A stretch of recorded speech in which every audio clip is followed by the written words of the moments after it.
Everyone, कैसे सब लोग। स्वागत आप सबका केमिस्ट्री व्लॉग्स पे। मैं डीएन यादव, आप लोग देख रहे हैं फिजिकल पावर सीरीज।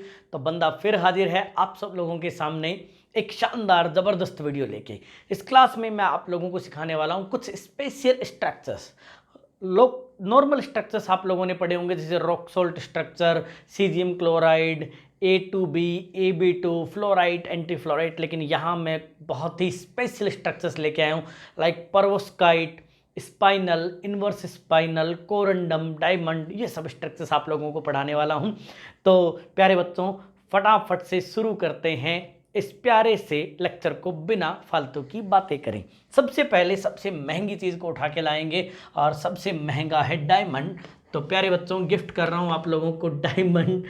सबसे पहले हम लोग पढ़ेंगे डायमंड स्ट्रक्चर।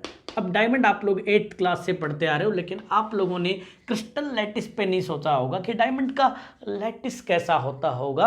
तो इसका लैटिस बड़ा मस्त होता है, बहुत डिफरेंट होता है। सबसे पहली बात, यहाँ पे दो टाइप के आयंस नहीं है, सिर्फ कार्बन एटम है, और वही है और वही है और वही है ना, हर जगह वही है। तो क्या होता है, carbon atoms form what, form FCC unit cell. FCC unit cell आप समझ ही गए होंगे।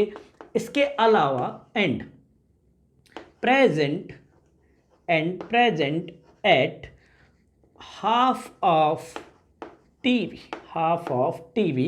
एक्चुअल में ये लैंग्वेज सही नहीं है, लेकिन ये समझने का तरीका अच्छा है। एक तरह से आप लोग कह सकते हो कि एक यूनिट सेल बना लो क्यूबिक टाइप का, जिसके कॉर्नर्स पे कार्बन लगा दो, फेस सेंटर्स पे कार्बन लगा दो, और कुछ टेट्राहेड्रल वॉइड वाले यानी बॉडी डायगोनल पे क्या कर दो, कार्बन एटम्स लगा दो। ठीक, लेकिन आधों पे हमने सीखा था ना, जैसे ऑल्टरनेट। एक तरह से आप देख लो, ये जिंक सल्फाइड स्ट्रक्चर है, ZNS, zinc blende type structure है।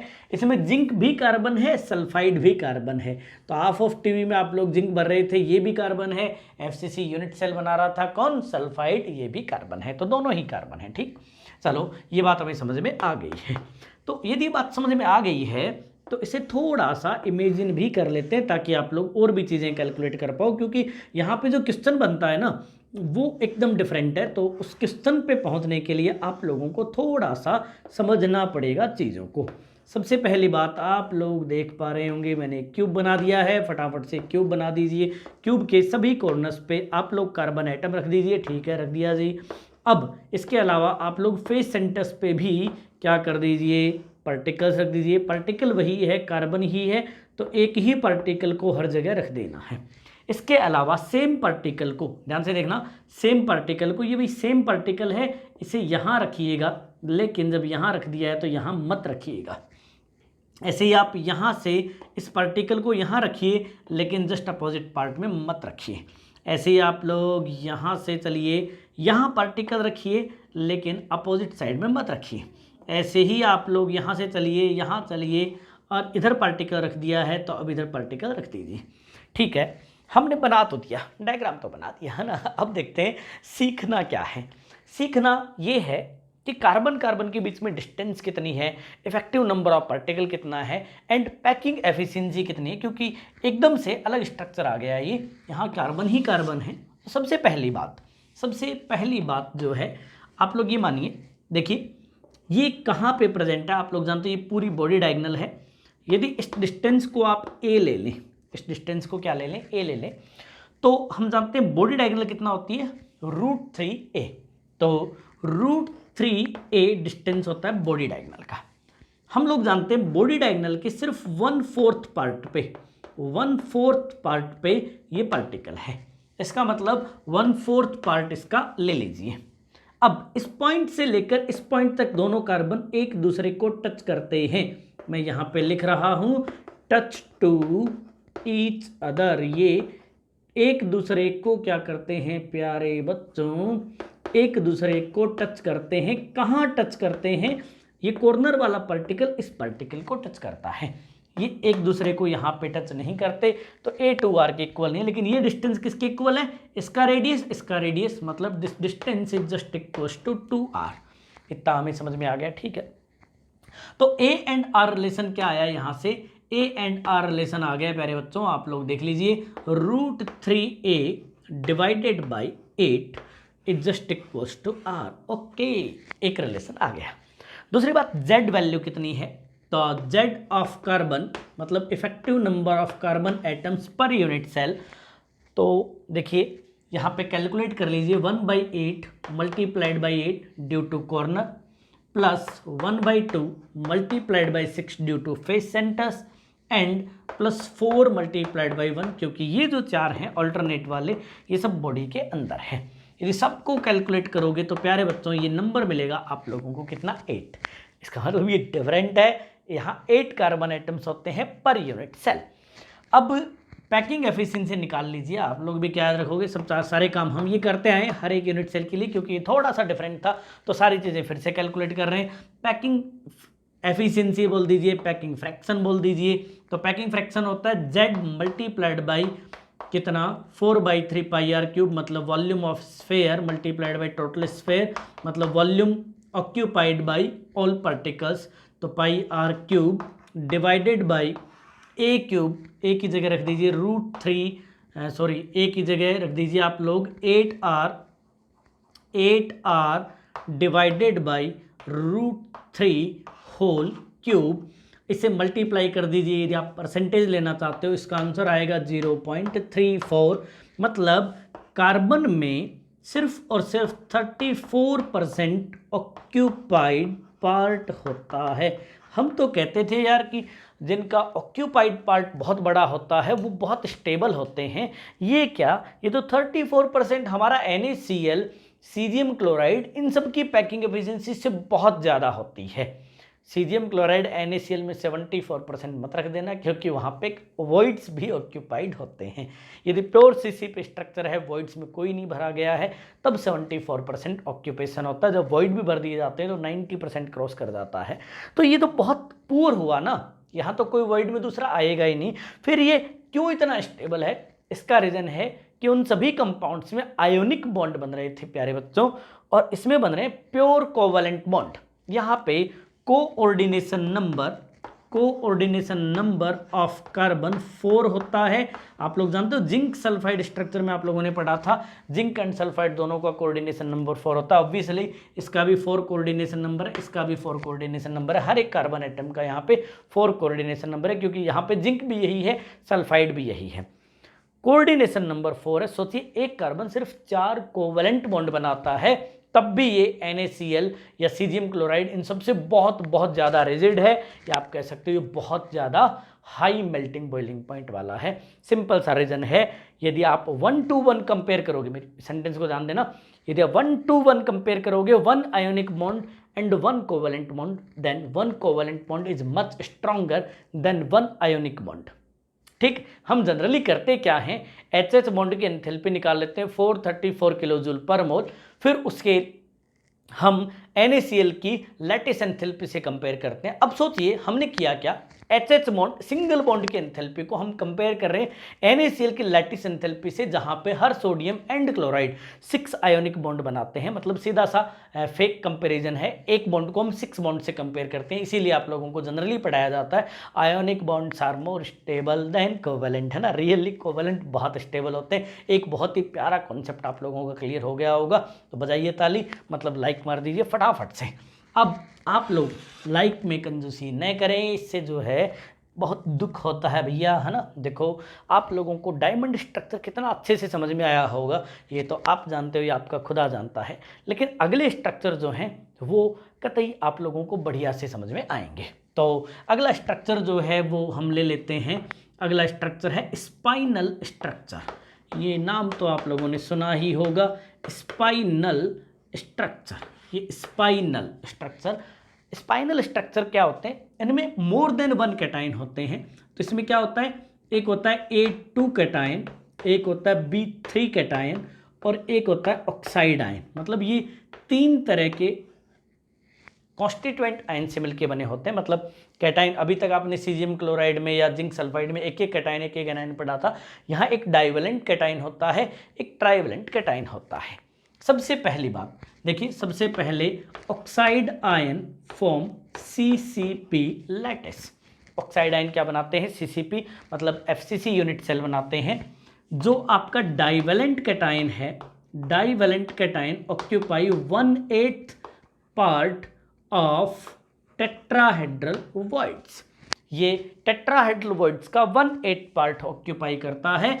और जो ट्राइवेलेंट कैटाइन है, जो B3 नेगेटिव है, 3 पॉजिटिव सॉरी, ये हाफ ऑफ OV फिल करते हैं। ऑक्टाहेड्रल वॉइड का 50% ये ऑक्यूपाई करते हैं, टेट्राहेड्रल वॉइड का 1/8 पार्ट ये ऑक्यूपाई करते हैं। ऑक्साइड CCP बनाता है। आराम से समझ जाओगे, CCP जो बनाता है वो कितने होते हैं, 4 पर यूनिट सेल में। जो 1/8 पार्ट है टीवी का, तो एक CCP यूनिट सेल में टोटल टीवी कितने होते हैं, 8 का 1/8 कितना हो गया, ओनली 1। और OV कितने होते हैं, 4। कैसे पता चला, जितने स्फेयर होते हैं उतने ही ऑक्टाहेड्रल वॉइड होते हैं, उसके जस्ट डबल टेट्राहेड्रल वॉइड होते हैं। तो यदि स्फेयर 4 है तो ऑक्टाहेड्रल वॉइड टोटल कितने होंगे, 4 का 50% हाफ ले लीजिए, कितना हो गया, 2। तो ये आयन होते हैं 2। क्या चार्ज बैलेंस हुआ, चार्ज बैलेंस होना कंपलसरी है। 3 positive multiplied by 2 6 positive plus 1 2 cationic charge, 6 positive plus 2 positive 8 positive, और ऑक्सीजन 4 है तो 8 नेगेटिव। क्लियर बैलेंस, ठीक। अब देखिए, अब स्ट्रक्चर से हमें इसका एक स्टोइकियोमेट्री रेशियो मिला AB2O4। रियली इनका फॉर्मूला यही होता है, AB2O4। एग्जाम्पल ले लीजिए आप लोग, जिंक Al2O4। आराम से समझ में आ रहा है। जिंक Fe2O4, Fe यहाँ पे +3 है, ऐसे ही आप लोग ले सकते हो। FeAl2O4। देखो ये वाला जो ना एल्यूमिनियम +3 है, आयरन +2 है। यहाँ पे आयरन +3 है, जिंक +2 है, जिंक +2 एल्यूमिनियम +3। इस तरह के एग्जाम्पल आप लोग लिख सकते हो स्पाइनल स्ट्रक्चर के लिए। तो बेहद प्यारा स्ट्रक्चर था स्पाइनल स्ट्रक्चर। अब एक और स्ट्रक्चर को मैं यहीं कंपेयर कर रहा हूँ, आप लोगों को बढ़िया से समझ में आ जाएगा, कहीं कोई मिक्सिंग नहीं है। ये स्पाइनल है, एक होता है इनवर्स स्पाइनल स्ट्रक्चर। इनवर्स मतलब इसमें कुछ चेंज हो जाता होगा, और ये रियली बहुत कॉम्प्लेक्स होता है। जब इनवर्स स्पाइनल स्ट्रक्चर के वर्ड्स आते हैं, जब क्वेश्चन के लिरिक्स लिखे जाते हैं, क्वेश्चन की लैंग्वेज सेट की जाती है, तो बच्चों को बहुत परेशान करती है। यहाँ से भी ऐसा ही एक टर्म निकल के आता है जो रियली बहुत परेशान करता है। तो मैं यहाँ पे आप लोगों को बता रहा हूँ इनवर्स स्पाइनल स्ट्रक्चर। देखिए ये थर्ड टाइप है, डायमंड आप लोग पढ़ चुके हो और स्पाइनल आप लोग पढ़ चुके हो। सेम स्पाइनल का ही फॉर्मूला इसमें होता है, सेम ऐसे ही होता है, AB2O4 सेम फॉर्मूला होता है। What is the basic difference? देखिए सबसे पहली बात, वही oxide ion form CCP lattice, वही आपका A जो 2 कैटाइन है सीधा होता है बेचारा 1/8 पार्ट ऑफ TV। लेकिन पता है लैंग्वेज में मैं कह रहा था कि लैंग्वेज इश्यू आता है। जो ट्राइवेलेंट कैटाइन है उस पर लिखा जाता है trivalent cation distributed equally in OV and TV।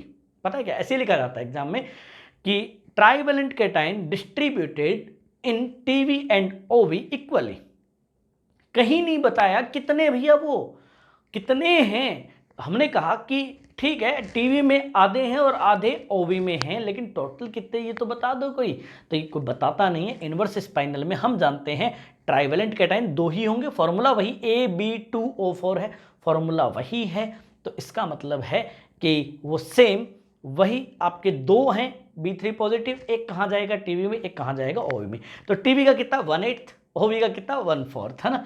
तो जो आपका स्पेशल है वो है B3 positive equally distributed in 1/8 of TV and OV। दोनों में इक्वल होने का मतलब है 1/4 ऑफ OV।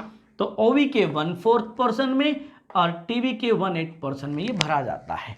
बस इतना सा डिफरेंस है, आप लोगों को आराम से समझ में आ रहा होगा। और इसका जो बेस्ट एग्जाम्पल है ये मैं यहाँ लिख देता हूँ Fe3O4। अब आप कहोगे यार सर बोले मजाक मत करो, Fe3O4 में तो 2 ही दिख रहे हैं, एक Fe और एक O। एक्चुअल में Fe3O4 आप लोग जानते हो रियली एक मिक्सचर है FeO प्लस Fe 2O3, इन दोनों का मिक्सचर है। जब क्रिस्टल स्ट्रक्चर बनता है तो ये मिक्सचर कैसे एडजस्ट होता है, मतलब इसमें फेरस एंड फेरिक दोनों आयन होते हैं, एक होता है फेरस, दो होते हैं फेरिक, 3 + 1 4 होते हैं ऑक्साइड। तो ये Fe3O4 इसका एग्जाम्पल है। बढ़िया से समझ में आ गया होगा, मुझे नहीं लगता कोई इश्यू है। एक बार फिर भी आप लोगों को कम समझ में आया हो कहीं पे कुछ, तो एक बार वीडियो रिपीट कर लेना, या फिर एक काम करो स्क्रीनशॉट ले लो, जूम कर करके देख लेना, इनवर्स स्पाइनल थोड़ा कम दिखा हो तो, या स्पाइनल कहीं कम दिखा हो तो, क्योंकि डायमंड ने काफ़ी स्पेस घेर लिया था, काफ़ी महंगा था वो। चलिए आगे बढ़ते हैं, स्क्रीनशॉट हो चुका हो तो इनवर्स स्पाइनल आपको थोड़ा कम समझ में आया हो तो दोबारा से एक बार देख लीजिए, दोबारा से मैंने दोबारा से लिख दिया प्रॉपरली ताकि आप लोग इसे समझ पाएँ। अब चलते हैं नेक्स्ट स्ट्रक्चर में, और नेक्स्ट स्ट्रक्चर जो है बेहद पॉपुलर है, उधर से ही चल रहे हैं तो 2 3 4 5 कर देते हैं। नेक्स्ट स्ट्रक्चर है कोरंडम स्ट्रक्चर। कोरंडम स्ट्रक्चर आप लोग जानते होंगे, एल्यूमिनियम ऑक्साइड के स्ट्रक्चर को कहते हैं।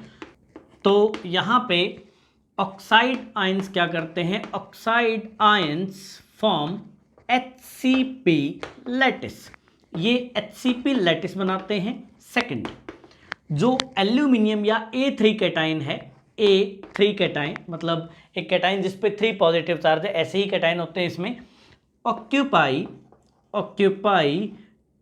2/3 पार्ट ऑफ ऑक्टाहेड्रल वॉइड्स। हम जानते हैं जितने स्फेयर्स होते हैं उतने ऑक्टाहेड्रल वॉइड्स होते हैं। तो यहाँ पे HCP में ऑक्साइड आयन कितने होंगे, 6, ठीक है। तो ऑक्टाहेड्रल वॉइड भी कितने होंगे, 6, लेकिन 6 का कितना 2/3 पार्ट, तो 3 को यूं कैंसिल कर दीजिए, ये 6/4 रेशियो आ गया, ठीक। तो 6/4 रेशियो मतलब 3:2, ठीक है। अब 3 ऑक्साइड है, 2 कैटाइन है, तो ऑब्वियसली जब फॉर्मूला बनेगा तो हम पहले कैटाइन लिखते हैं, या IUPAC नॉर्म से आयनिक कंपाउंड्स को लिखते टाइम पहले कैटाइन लिखें बाद में एनाइन लिखें, ये फिक्स है पहले से ही।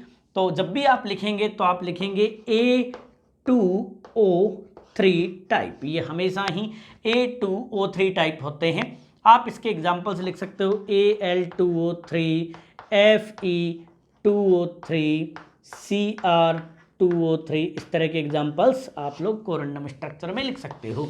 इन्हें ज़्यादा इमेजिन करने की कोशिश नहीं करें, ये सब सिंपली क्या कर लें, लर्न कर लें, है ना।